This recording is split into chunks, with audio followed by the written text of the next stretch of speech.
Japan got more expensive in 2026. The departure tax tripled. Kyoto created a lodging tax that reaches 10,000 yen a night, and the Japan Rail Pass went up again to 53,000 yen, except almost none of that hits where you'd expect. What actually decides the cost of your trip to Japan isn't the city, it's the distance between the cities you picked. The same week, the same 10 nights can cost you 42,000 yen in trains, or 90,000. The difference is the map, 10 cities, what each one costs in 2026, and in every one, the decision that changes the math. Starting with the city where the pass everyone buys first barely covers anything at all. Tokyo isn't one big city. It's 23 cities stitched together, each with its own station, its own personality, its own prices. Shibuya doesn't look like Yanaka. Ginza doesn't look like Koenji. And here's the first expensive mistake of the trip. The Japan Rail Pass does not cover the Tokyo subway. The pass works on JR lines, the Yamanote line that loops the center, and not much else. The subway you'll actually use to reach Asakusa, Roppongi, the Imperial Palace, that's Tokyo Metro, and Toei.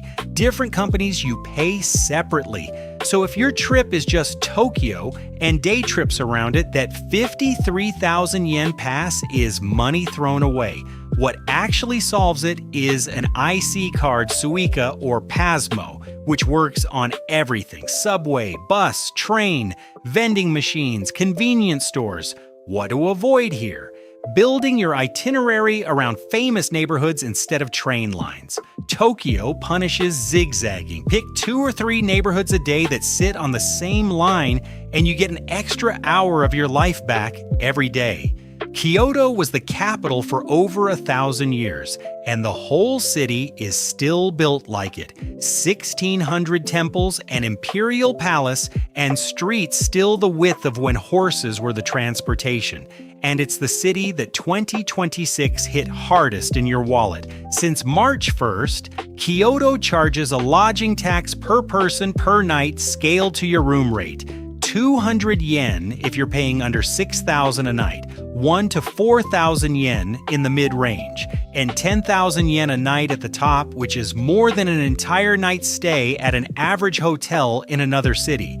The detail almost nobody catches. The tax is per person. A couple in a high-end hotel pays double what they read online. Kyoto also has the tightest hotel supply in the country, 60,000 rooms against 180,000 in Osaka. Less supply, more demand, higher prices. What to avoid here? Walking into the side alleys off Hanamikoji in Gion. The main street is open to everyone. The side alleys are private property marked in multiple languages, and the fine is 10,000 yen. This isn't a paper rule. It was created because tourists were chasing geisha on their way to work.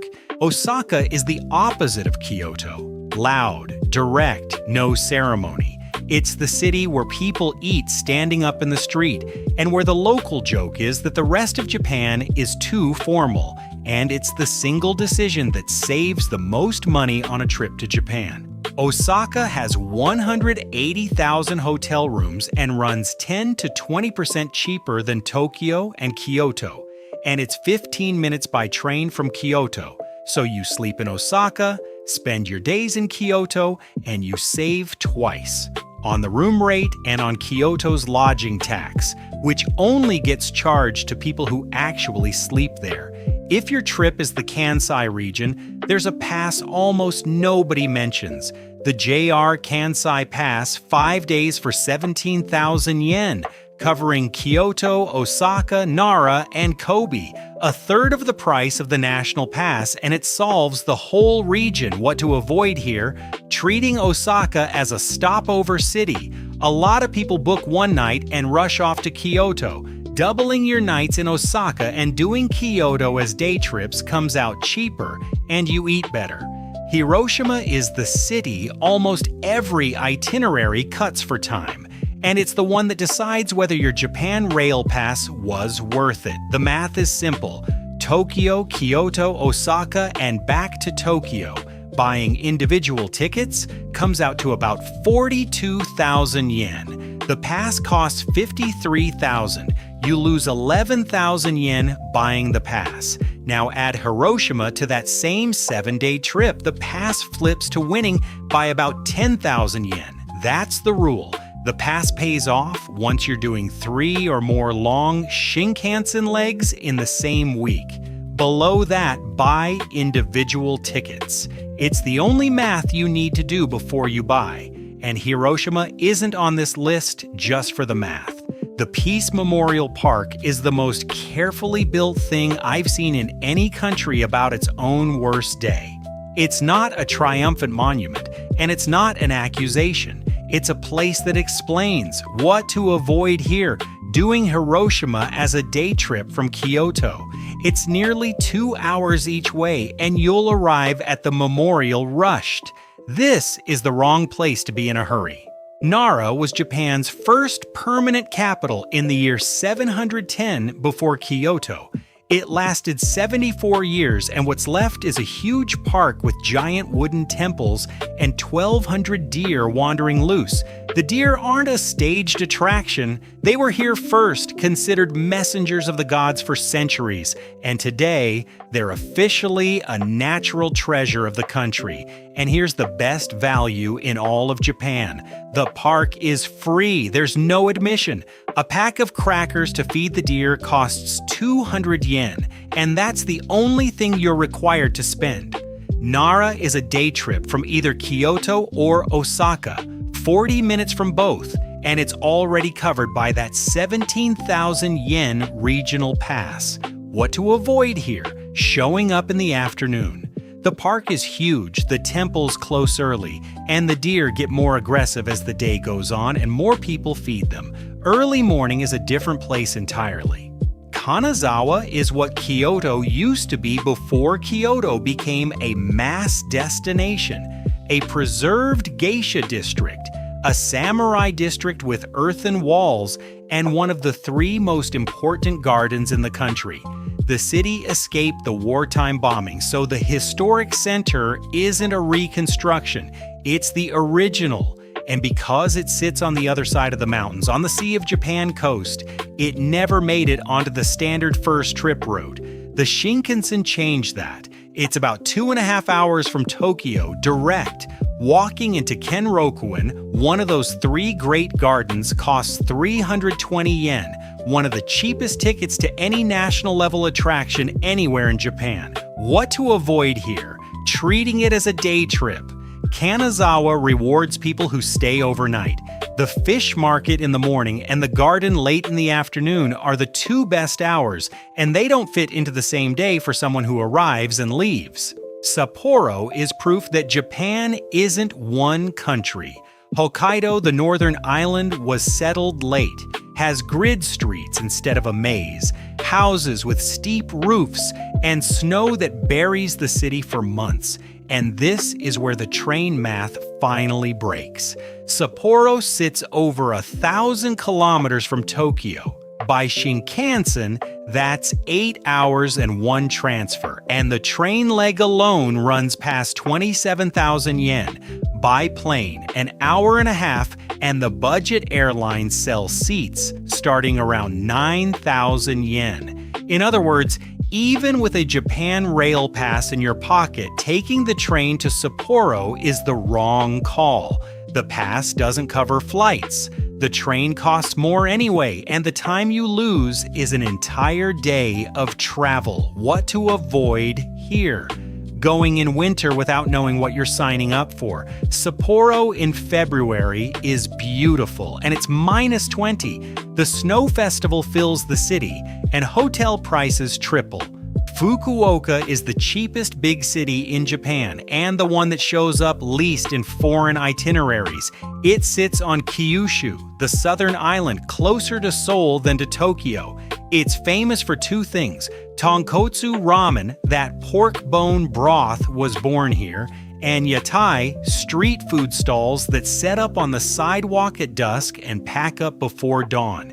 It's the biggest concentration of street stalls in a country that barely has street food anywhere else. As a base, Fukuoka unlocks all of Kyushu. Nagasaki, Beppu, and Kumamoto are a few hours away, and a hotel room runs between 6,000 and 13,000 yen a night, below Tokyo, Kyoto, and Osaka. What to avoid here? Arriving by train from Tokyo. That's 5 hours on the Shinkansen. Fukuoka has an airport 5 minutes by subway from downtown, probably the best located airport of any major city in the world. Fly. This is the city tourists get wrong. Nagasaki carries the same historical weight as Hiroshima, and because of that, a lot of people decide one of the two is enough. But Nagasaki isn't the smaller version of the same story. It's a completely different city. It was the only port open to the world during the 250 years Japan sealed itself off. While the rest of the country lived in isolation, this is where the Dutch, the Portuguese, and the Chinese came through. What's left is a city with a Catholic church, a Chinese temple, and a European colonial house all on a hillside, all connected by tram. It's the most un-Japanese city that exists in Japan, and it's cheap to visit. The Atomic Bomb Museum costs 200 yen. The tram that gets you anywhere in the city charges a flat fare of 150 yen, no matter how far you ride. What to avoid here? Stacking Nagasaki into the same day as Hiroshima. These are two cities about the same event, and they demand emotional bandwidth, 1 day each with a night in between. Takayama sits in the middle of the Japanese Alps, and it looks more like the idea people have of old Japan than anywhere else without feeling staged. The center has wooden Edo period houses that are still houses, still shops, still working sake breweries. The city was rich in timber and used to send its carpenters to build the temples of Kyoto and Nara, which is why a small town has such exceptional woodwork. And here's the practical difference: there's no Shinkansen. You reach Takayama by regional train or by the Nohi Highway bus, 3,600 yen from Nagoya, 8,000 yen direct from Tokyo. And that's exactly why it's still what it is. What to avoid here? Squeezing Takayama between two other stops. The town only makes sense with an overnight stay. The historic center empties out once the tour buses leave in the late afternoon, and that's when it gets good. 10 cities and the same math in everyone. If your trip is Tokyo, Kyoto, and Osaka, the Japan Rail Pass loses money. Buy individual tickets and a regional pass instead. If you cross the country to Hiroshima or Fukuoka, it wins. 3 long Shinkansen legs in a week is the dividing line. Sleeping in Osaka instead of Kyoto saves you on the room rate and the new tax. Nara is free, Sapporo is a flight. Takayama needs a night. None of this is a secret. It's all sitting on the transport companies and city governments' own websites. It's just nowhere a tourist would think to look.